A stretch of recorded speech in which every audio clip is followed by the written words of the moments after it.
O mundo acabou de acabar. Escolha o seu veneno: terremoto, colapso da rede elétrica, pandemia, troca nuclear ou um supervulcão. Não importa qual sabor de apocalipse você pediu no menu de horrores do universo, você sobreviveu à primeira onda. Parabéns, você está vivo. Seu coração ainda está bombeando sangue pelas suas veias. Agora, aqui está a má notícia. O que vai te matar não é a radiação, não é a água contaminada, não é a falta de comida ou o colapso das cadeias de suprimentos. O que vai te colocar debaixo da terra, a 2 metros de profundidade e sem lápide, está bem ao seu lado. Tem 2 pernas, 2 braços e um cérebro que a evolução passou milhões de anos otimizando para um mundo que não existe mais. 50 anos de pesquisa acadêmica sobre desastres, centenas de catástrofes analisadas, terremotos, furacões, pandemias, ataques terroristas, derretimentos nucleares. E aqui está o que os cientistas descobriram. O desastre em si é a parte fácil. Ele segue a física, tem regras. São os outros sobreviventes que transformam uma situação ruim em uma sentença de morte. E não estou falando de gangues itinerantes de canibais vestindo couro como se tivessem saído de um cenário de Mad Max. Isso é entretenimento barato de Hollywood para pessoas que nunca viram uma emergência real. As ameaças reais são mais silenciosas, mais sutis. Elas usam rostos familiares. Seu vizinho que sempre pareceu razoável. Seu colega de trabalho com quem você compartilha o almoço há anos. Seus familiares que te amam. Podem até ser você. Existem 7 arquétipos humanos que transformam desastres em cemitérios. Aprenda a identificá-los, aprenda a sobrevivê-los e, quem sabe, aprenda a não se tornar um deles. Fale em português do Brasil com gramática correta e sotaque natural brasileiro. Top 1. A estátua. Por que seu vizinho está regando o gramado durante o apocalipse? Aqui está um experimento mental. Sirenes de emergência estão gritando. O noticiário mostra o desastre vindo direto para o seu bairro. Você tem 30 minutos para evacuar. O que você faz? Se você disse, pego minha mochila de fuga e saio, parabéns, você está na minoria estatística, porque pesquisas mostram que cerca de 80% das pessoas, diante de uma emergência real com risco de vida, não fazem absolutamente nada. Não porque sejam estúpidas, não porque queiram morrer, mas porque seu cérebro fisicamente não consegue processar que o desastre é real. Os cientistas chamam isso de viés de normalidade. Os socorristas chamam de pânico negativo. E aqui está o ponto crucial que deve te deixar desconfortável. O pânico negativo mata mais pessoas do que o pânico real jamais matou. Todos aqueles filmes de desastre mostrando multidões se atropelando em terror são fantasia. O perigo real é a multidão que não se move de jeito nenhum. Seu cérebro é uma máquina de reconhecimento de padrões. Ele passou sua vida inteira, cada dia desde que você nasceu, aprendendo como é o normal. O sol nasce, a cafeteira funciona, os semáforos mudam. Seu chefe é irritante, o supermercado tem comida. Seu cérebro constrói um modelo da realidade com uma suposição central. As coisas continuam como estão. Jogue uma catástrofe na mistura. Informações chegam aos montes, a transmissão de emergência, as sirenes, o chão tremendo. Seu cérebro recebe os dados. Mas aqui está o problema. Eles não se encaixam no modelo. Eles contradizem tudo o que seu cérebro acha que sabe. Então, o que seu magnífico supercomputador evolutivo faz? Ele rejeita os dados, joga-os fora e diz que isso não pode estar acontecendo, porque coisas assim não acontecem. Ele faz você ficar parado ali como um manequim na vitrine de uma loja de departamentos enquanto o mundo queima.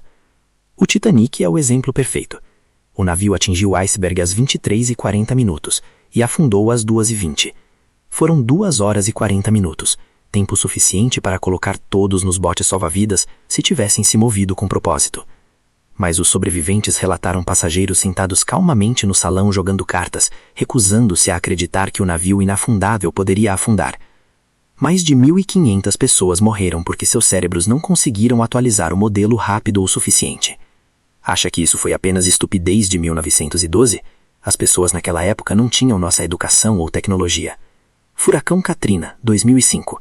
Uma ordem de evacuação obrigatória foi emitida. Era clara e inequívoca. Saia agora. Milhares recusaram. Não porque não pudessem sair fisicamente, mas porque já tinham visto furacões antes, já tinham enfrentado tempestades antes. Esta não seria igual. Não foi igual. Os diques romperam. A cidade inundou. Milhares aprenderam da maneira mais difícil que o desempenho passado não garante resultados futuros. 11 de setembro de 2001, pesquisadores entrevistaram sobreviventes do World Trade Center. Sabe o que descobriram? 70% conversaram com outras pessoas antes de decidir evacuar. Eles não pegaram suas coisas e correram. Ficaram circulando, perguntando aos colegas o que estava acontecendo e verificando se a emergência era real. O atraso médio foi de mais de 6 minutos. 6 minutos em um arranha-céu em chamas, com incêndios de combustível de jato rugindo acima de suas cabeças. 6 minutos parados perguntando: "Isso é sério?", enquanto o tempo se esgotava. O pesquisador de desastres Dennis Millett descobriu que as pessoas normalmente precisam de avisos de 4 fontes diferentes antes de agir. 4, não uma. 4 confirmações independentes de que sim, a emergência é real e sim, você precisa se mover agora. Como identificar a estátua? Eles fazem perguntas que não condizem com a gravidade da situação. Você acha que isso é sério? Devemos esperar para ver o que acontece? Tenho certeza de que isso vai passar. Eles seguem rotinas normais quando o normal não existe mais, checando e-mails de trabalho durante um terremoto, terminando o almoço enquanto o aviso de tsunami soa, ou discutindo sobre quem vai trancar o escritório enquanto a fumaça enche o corredor.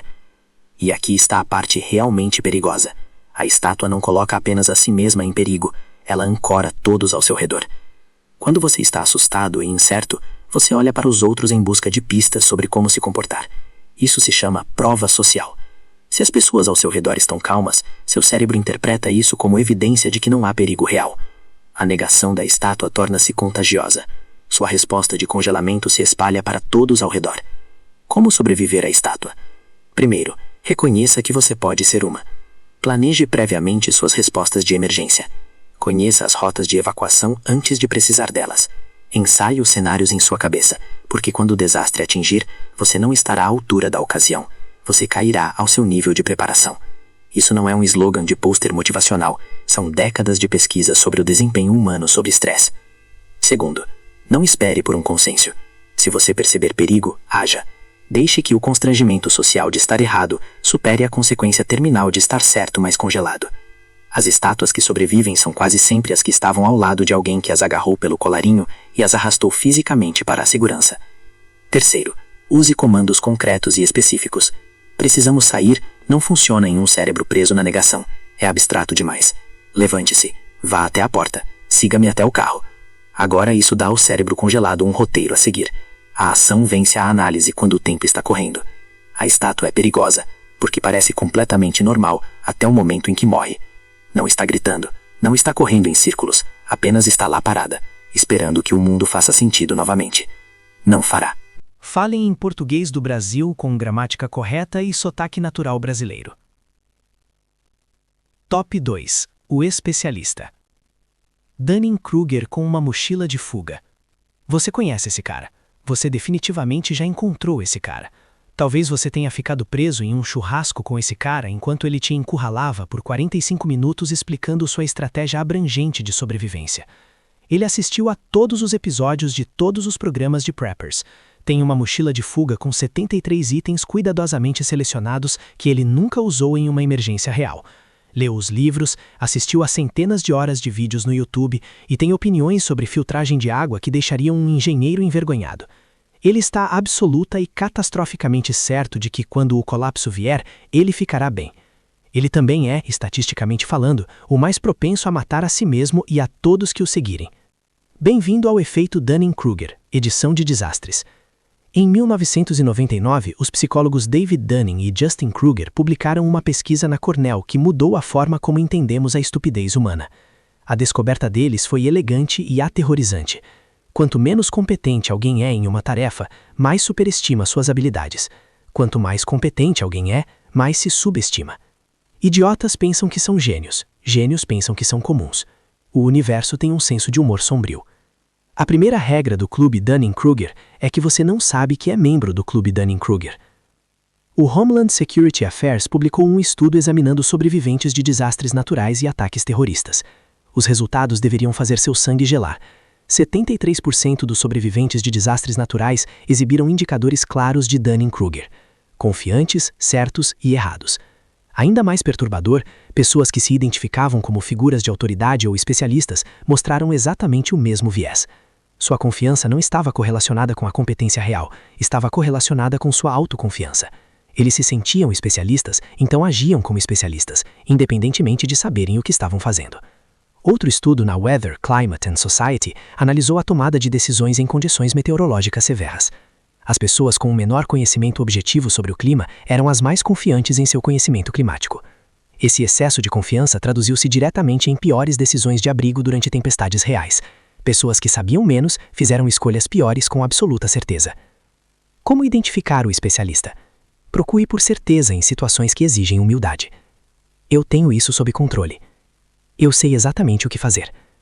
Confie em mim, eu me preparei para isso. A verdadeira expertise soa como dúvida. Eu acho, provavelmente e com base no que eu sei até agora. A falsa expertise soa como uma palestra TED, confiante, polida, totalmente convencida e potencialmente letal. O especialista é perigoso porque a confiança é contagiosa. Em uma crise, as pessoas estão desesperadas por liderança. Elas querem alguém, qualquer pessoa, que lhes diga o que fazer, que imponha ordem no caos. O especialista, transbordando de uma certeza não merecida, entra direto nesse vácuo, assume o controle, toma decisões e dá ordens. Como eles não sabem o que não sabem, levam todos direto para o moedor de carne com um sorriso. Um estudo de caso que viralizou na comunidade Prepper envolvia uma família de 3 pessoas, 2 adultos e um jovem de 14 anos, que decidiram viver completamente fora da rede nas montanhas do Colorado. Eles tinham livros de sobrevivência, vários livros de sobrevivência.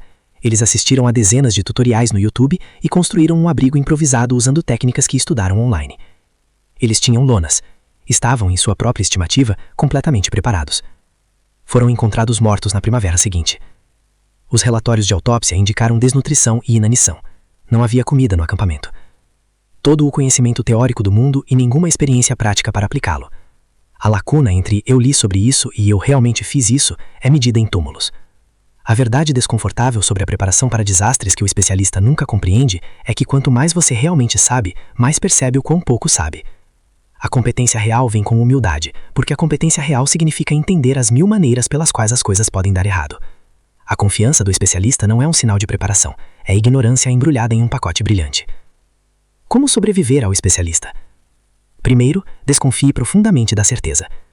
Qualquer pessoa que diga que tem todas as respostas em uma situação dinâmica e caótica está mentindo ou iludida. Ambas são perigosas. Confie na pessoa que diz: não sei, mas aqui está o que podemos tentar. Segundo, teste as afirmações contra a realidade. O especialista falou bem, mas ele consegue realmente fazer as coisas que afirma? Peça demonstrações. Pergunte sobre experiências específicas. Peça evidências. O papo furado evapora rápido quando você exige comprovantes. Terceiro, e esta é a parte difícil, examine sua própria confiança. Você tem certeza porque realmente sabe ou porque quer se sentir seguro? A linha entre preparação e fantasia passa direto pelo seu ego. O especialista mata liderando pessoas que confiam nele. Eles não são maliciosos, eles realmente acreditam que estão ajudando. É isso que os tornam tão perigosos. Pelo menos um vigarista sabe que está mentindo. Fale em português do Brasil com gramática correta e sotaque natural brasileiro. Top 3. A sirene. Incêndio emocional em uma crise. O medo é um vírus, e algumas pessoas são super propagadoras. Você já sentiu isso, mesmo que não soubesse dar um nome. Entre em uma sala e a tensão te atinge como uma onda de calor. Alguém está em pânico e, de repente, sua frequência cardíaca dispara. Suas palmas das mãos ficam suadas e sua respiração fica curta. Você não viu a ameaça, nem avaliou o perigo com sua mente racional. Você apenas pegou o medo como fumaça de segunda mão. Os cientistas chamam isso de contágio emocional. Em cenários de desastre, é o fósforo que transforma situações controláveis em incêndios devastadores. Veja como funciona neurologicamente. Quando você observa alguém sentindo medo, seus neurônios espelho disparam. Estas são células cerebrais especializadas que se ativam tanto quando você realiza uma ação, quanto quando vê outra pessoa realizá-la. Elas são a base da empatia humana, mas também a razão pela qual o pânico se espalha mais rápido que a informação.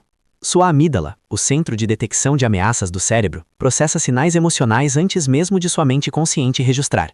Você vê o rosto aterrorizado de alguém e a amígdala soa o alarme antes que seu córtex pré-frontal possa perguntar: espere, do que eles estão realmente com medo? O medo não precisa ser racional para ser contagioso, ele só precisa ser visível. E aqui é onde piora.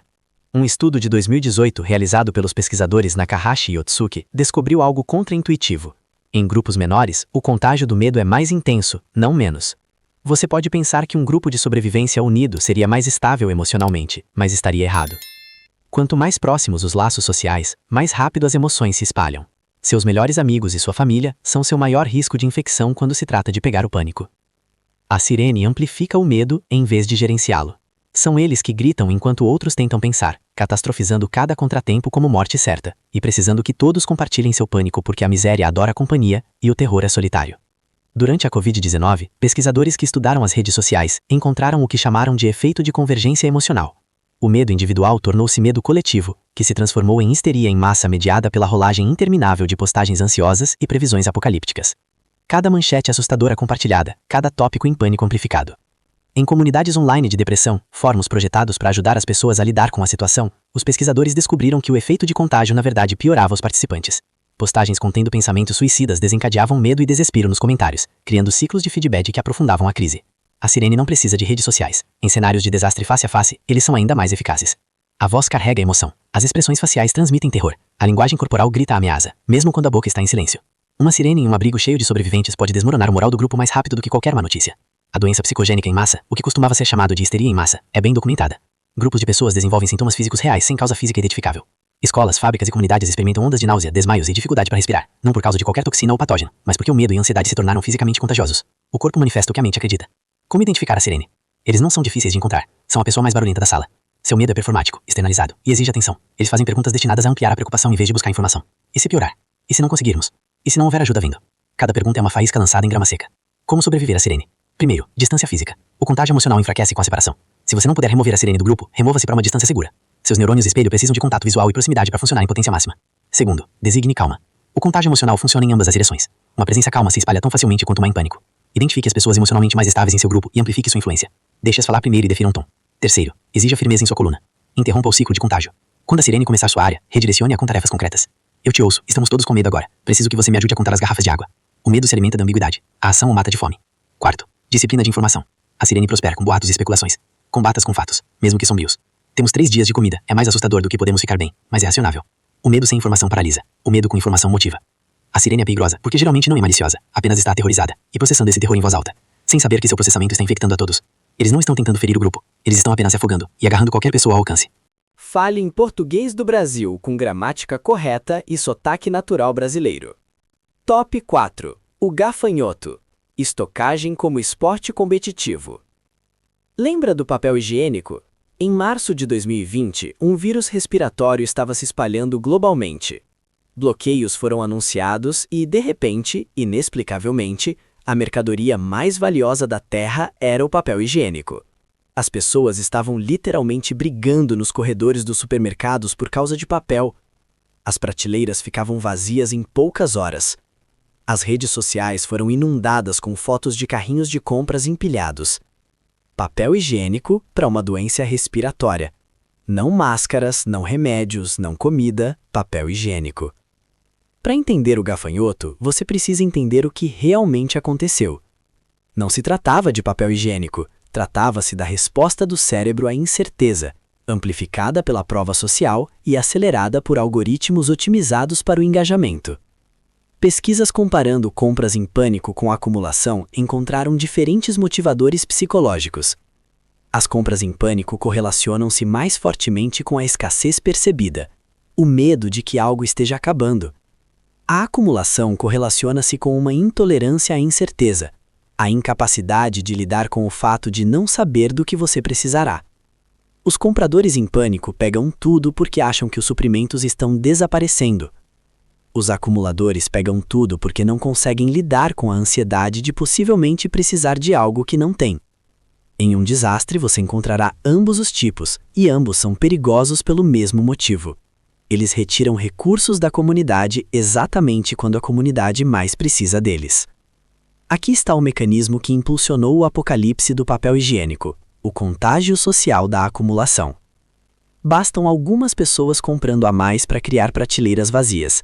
Prateleiras vazias são fotografadas e postadas online. As imagens se espalham viralmente.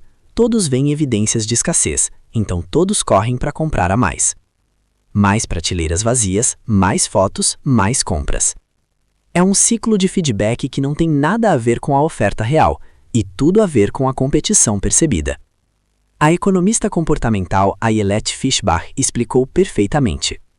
Posso até antecipar que você antecipa que alguém antecipa que haverá escassez, e eu ainda compraria alguns rolos extras. O medo não é de ficar sem, é de que todos os outros fiquem sem antes de você conseguir o seu. É a teoria dos jogos em ação. Se eu acredito que você vai acumular, minha resposta racional é acumular primeiro. Se você acredita que eu vou acumular, sua resposta racional é me vencer. Todos nós perdemos, mas perdemos juntos. E ninguém pode se dar ao luxo de ser o otário que jogou limpo enquanto todos os outros pegavam. Dados históricos confirmam isso. Durante a crise alimentar global de 2007 a 2008, a acumulação por agricultores e comerciantes, não falhas reais nas colheitas, causou grande parte da volatilidade dos preços e da escassez regional. No Malawi, eventos sequenciais de acumulação levaram a um aumento impressionante de 395% no preço do milho ao longo de uma década. A comida existia, estava parada em armazéns, simplesmente não estava disponível porque todos estavam sentados em seu estoque pessoal. O gafanhoto em um desastre não é o saqueador de filme vestido de couro chutando portas. É a pessoa que chega primeiro à distribuição de suprimentos e pega mais do que precisa só por precaução. É a família que pegou 5 fardos de água enquanto os vizinhos não ficaram com nada. É o dono da loja que aumenta os preços porque a demanda é infinita e a vergonha é um luxo. A parte desconfortável é que o gafanhoto muitas vezes não se considera egoísta. Pesquisas sobre compras em pânico mostram consistentemente que as pessoas relatam se importar com os outros enquanto simultaneamente temem que os outros sejam egoístas. A racionalização escreve a si mesma: não estou acumulando, estou me preparando. Não estou pegando mais do que minha parte, estou protegendo minha família. As outras pessoas são o problema, estou apenas respondendo ao que as outras pessoas estão fazendo. O viés de autosserviço encontra o erro de atribuição fundamental, e os recursos desaparecem enquanto todos culpam todos os outros. Como identificar o gafanhoto? Observe a aquisição desproporcional. Em uma crise, há uma diferença entre preparação razoável e acumulação territorial. O gafanhoto pega mais do que poderia usar. Seu estoque cresce enquanto outros ficam sem. Eles ficam defensivos quando questionados sobre os suprimentos. Como sobreviver ao gafanhoto? Primeiro, coordenação comunitária. A teoria dos jogos da acumulação só funciona quando todos jogam sozinhos.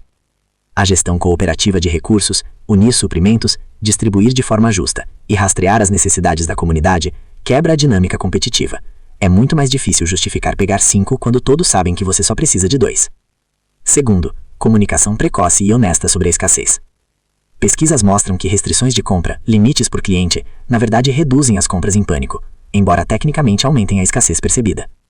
A restrição sinaliza que todos estão sendo tratados de forma justa, o que interrompe o medo de ficar de mãos vazias. Terceiro, pressão social na direção certa. O gafanhoto prospera no anonimato. Em uma pequena comunidade onde todos sabem o que cada um tem, a acumulação torna-se socialmente custosa. A vergonha, devidamente aplicada, é uma ferramenta de gestão de recursos. Quarto, não se torne você mesmo o gafanhoto. Sim, prepare-se. Sim, construa reservas em tempos normais. Mas quando a crise chegar, e você estiver diante de suprimentos que outros precisam, pergunte a si mesmo se você está garantindo a sobrevivência ou alimentando a ansiedade à custa de outra pessoa. Fale em português do Brasil com gramática correta e sotaque natural brasileiro. Top 5. O juiz. Quando seu cérebro condena o inocente. Nova Orleans, 2005. O Katrina devastou a cidade. Os diques falharam. Dezenas de milhares ficaram isolados, sem comida, água ou abrigo, em condições apocalípticas. A resposta do governo foi catastroficamente lenta. O que dominou a cobertura jornalística? Saques, violência e caos. Manchetes gritavam sobre crimes desenfreados, corpos empilhados no Superdome, atiradores disparando contra helicópteros e gangues vagando pelas ruas. Comentaristas falavam gravemente sobre o colapso da civilização. Era quase tudo lixo, fabricado, exagerado e errado. Quando os pesquisadores analisaram o que realmente aconteceram, descobriram algo que deveria envergonhar todas as organizações de notícias. A contagem de mortes no Superdome? A mídia relatou centenas. A realidade? 6 no total. 4 causas naturais, uma overdose, um suicídio. O massacre relatado nunca aconteceu. Crimes sexuais? A Unidade de Crimes Sexuais de Nova Orleans investigou cada relato e encontrou 2 casos verificáveis, não 200, mas 2. O Centro de Convenções, onde repórteres descreveram de 30 a 40 corpos em um freezer. Nenhum monte de corpos jamais foi encontrado. Prisões por saques até 28 de setembro em uma cidade de 450 mil habitantes. 237 no total. Muitos desses casos de saque eram pessoas pegando comida e água de lojas fechadas para sobreviver. A taxa de criminalidade real nas áreas afetadas pelo Katrina, em comparação com o ano anterior, diminuiu 18,2%. O chefe de polícia Ed Compass renunciou após suas alegações exageradas serem desmascaradas. A governadora Blanco admitiu que os relatos estavam definitivamente fora de proporção com a realidade. Então, o que aconteceu? Por que a mídia, o governo e o público acreditaram em algo tão dramaticamente falso? Conheça o juiz. Para entendê-los, você precisa de 2 das descobertas mais robustas da psicologia social: o erro de atribuição fundamental e o viés de autosserviço. O erro de atribuição fundamental, identificado por Lee Ross em 1977, é quando explicamos o comportamento dos outros como caráter, enquanto explicamos o nosso como circunstâncias. Alguém te fecha no trânsito? É um idiota egoísta e agressivo. É assim que ele é. Você fecha alguém? Estava atrasado para uma reunião importante. As circunstâncias exigiam. O viés de autosserviço é o outro lado. Acreditamos a nós mesmos o sucesso e culpamos fatores externos pelo fracasso. Fui promovido porque sou talentoso. Fui demitido porque o chefe era injusto.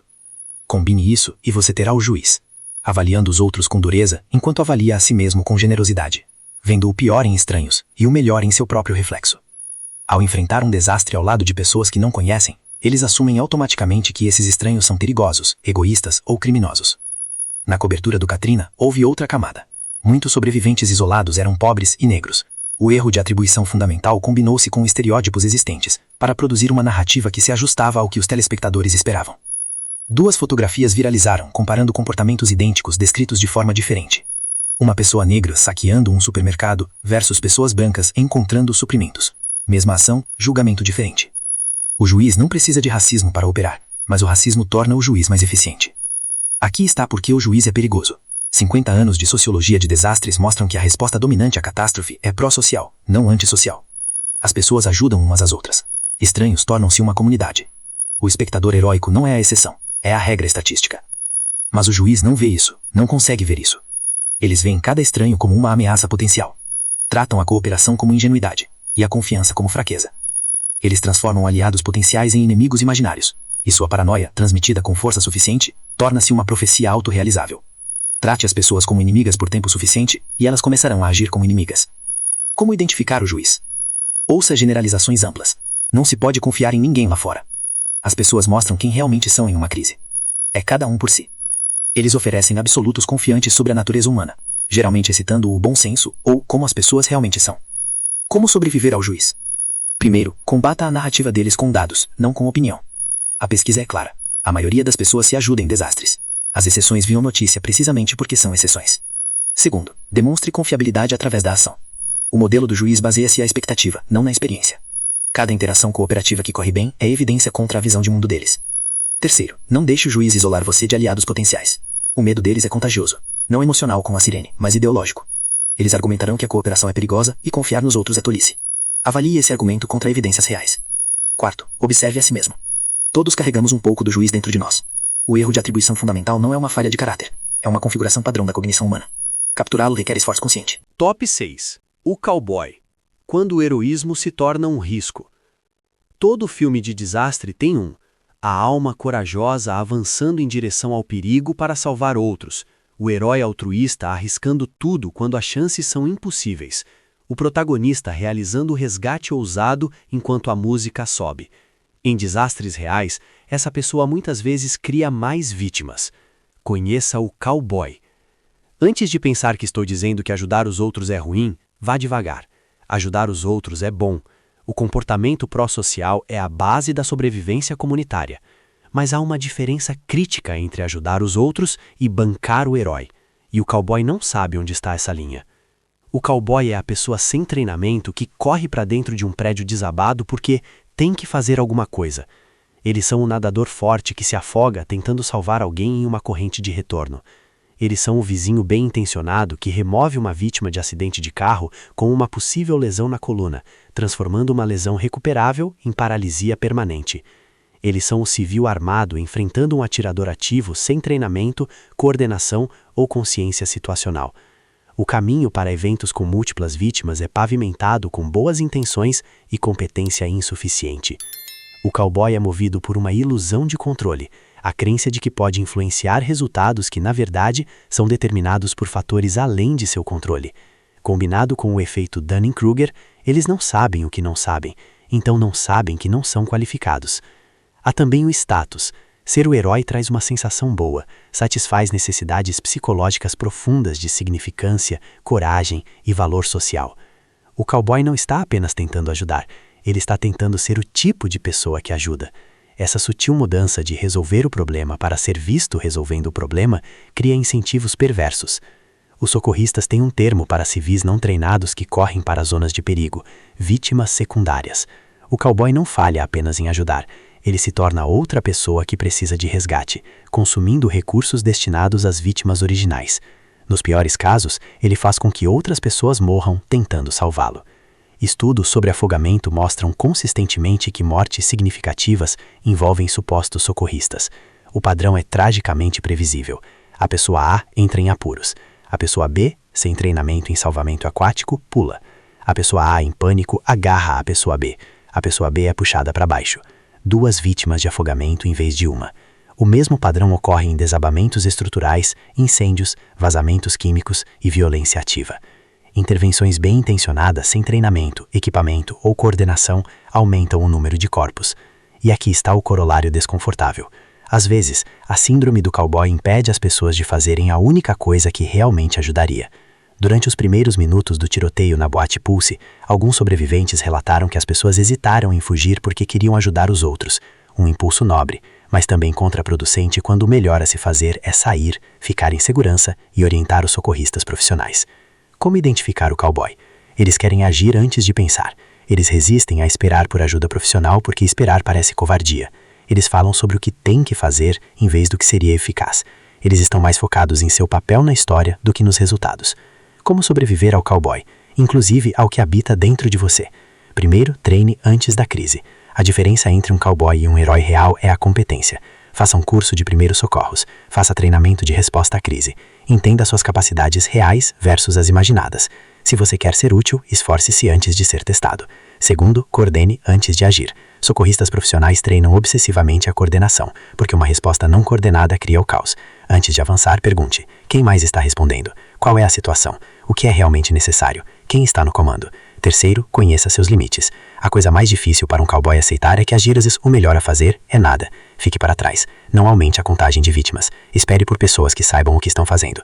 Quarto, redirecione o impulso heróico para canais úteis. Não pode realizar um resgate? Estabeleça um perímetro. Não pode tratar ferimentos? Oriente o tráfego. Não pode parar a ameaça? Documente para os socorristas. Sempre há tarefas úteis para não especialistas, mas elas são menos dramáticas do que as fantasias que o cowboy persegue.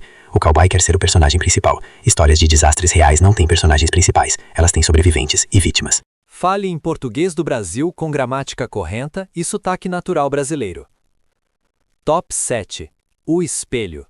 O monstro que você não esperava. Vamos jogar um jogo. Seja honesto. Você reconheceu alguém nas 6 descrições anteriores? Aquele colega de trabalho irritante no especialista? Aquele parente em pânico na sirene? Aquele cara paranoico dos fóruns de preppers no juiz? Agora a pergunta real. Você se reconheceu? Aqui está a última e feia verdade sobre o comportamento humano e os desastres. Essas 6 pragas não são tipos de caráter, não são transtornos de personalidade, não são problemas de outras pessoas.